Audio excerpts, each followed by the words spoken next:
নমস্কার বন্ধুরা, তৃপ্ত আহারে আপনাদের স্বাগত জানাই। আমি অনুসুয়া। আজ আপনাদের সাথে পালং শাক দিয়ে মুগের ডালের একটা দারুণ রেসিপি শেয়ার করব। আপনারা পুরো ভিডিওটা দেখতে থাকুন।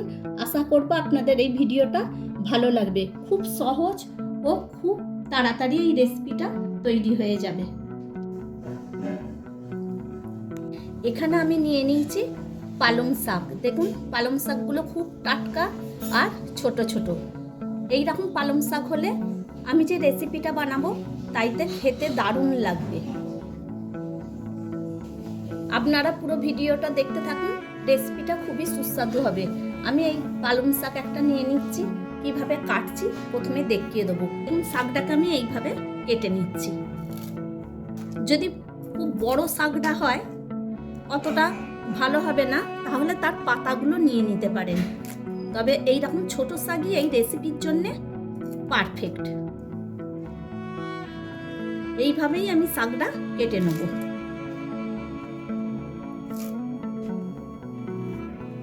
প্রয়োজন মতন শাকটা কেটে নিয়েছি, এবার এটাকে আমি ধুয়ে নেব।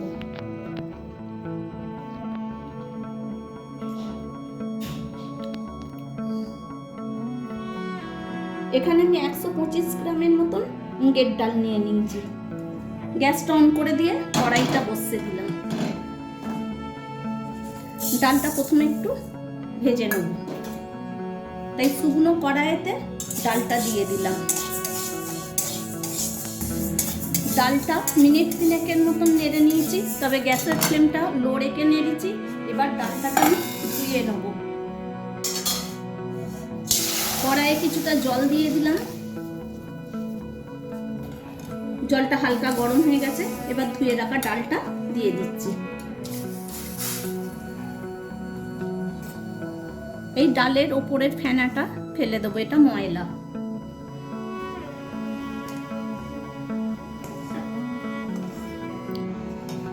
এবার ডালটায় হাতাটা দিয়ে একটা ঢাকা দিয়ে দিলাম, না হলে ডালটা মুদলে পড়ে যাবে।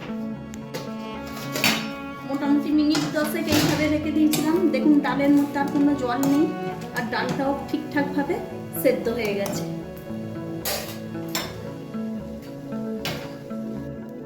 এবার এর মধ্যে অল্প একটু জল দিলাম।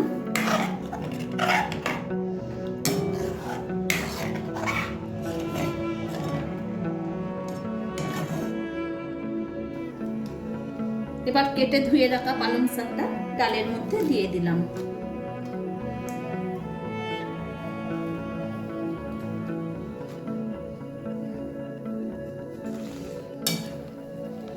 ডালে শাকটা দেওয়ার পর একটু নেড়ে দিচ্ছি।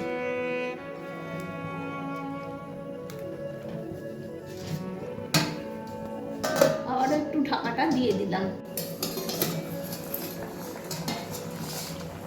আরো মিনিট 3-4 এইভাবে রেখে দিয়েছিলাম। শাকটা অনেকটা সেদ্ধ হয়ে গেছে। এবার এর মধ্যে কিছুটা মটরশুঁটি দিয়ে দেবো। এই মটরশুঁটিটা আমি দিয়ে দিচ্ছি। দিয়ে দিলাম একটা কাঁচা লঙ্কাকে চিড়ে। সবটাকে একটু ভালোভাবে মিশিয়ে নেব।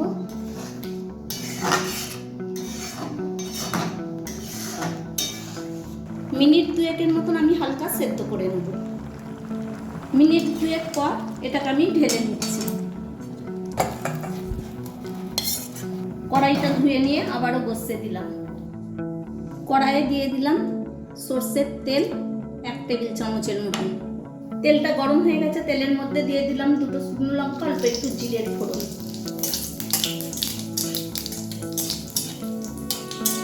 লঙ্কাটা একটু লাল লাল করে ভেজে নিলাম। এবার সেদ্ধ ডালটা শাকটা দিয়ে দিলাম।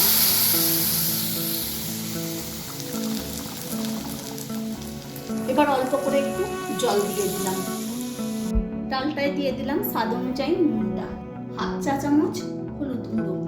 যেহেতু মুগের ডাল খেতে এই শাক দিয়ে দারুণ লাগবে, তাই অল্প করে একটু চিনি দিয়ে দিলাম। সবটাকে একসাথে মিশিয়ে নেব। এই রান্নাটা খুব সহজ, খেতে হবে কিন্তু দারুণ।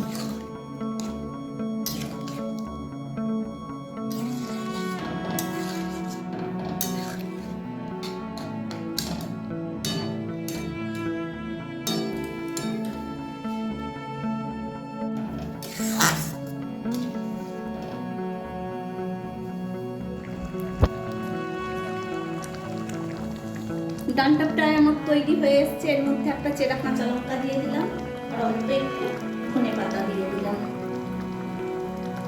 এবার গ্যাসের ফ্লেমটাকে অফ করে দেবো, সবটাকে ভালো করে মিশিয়ে নেব।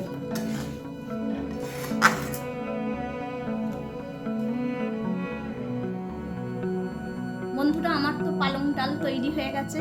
এই পালং ডাল খেতে কিন্তু নিরামিষ দিনে দারুণ লাগবে। আপনারা এই সিজনে একবার এইরকম পালং ডাল তৈরি করবেন, সবাই দেখবেন আপনার প্রশংসা করবে খেয়ে। নিরামিষ দিনে ভাত বা রুটির সাথে এই রেসিপিটা তৈরি করতে পারেন। দেখুন, সাথে যদি এই ভাজাটা থাকে দুর্দান্ত লাগবে। যদি এই রেসিপিটা আপনাদের পছন্দ হয়ে থাকে প্লিজ একটা লাইক, শেয়ার আর যারা নতুন দর্শক তারা সাবস্ক্রাইব করে দেবেন। আজ এই পর্যন্ত, পরের দিন আবারও দেখা হবে নতুন কোনো রেসিপি নিয়ে।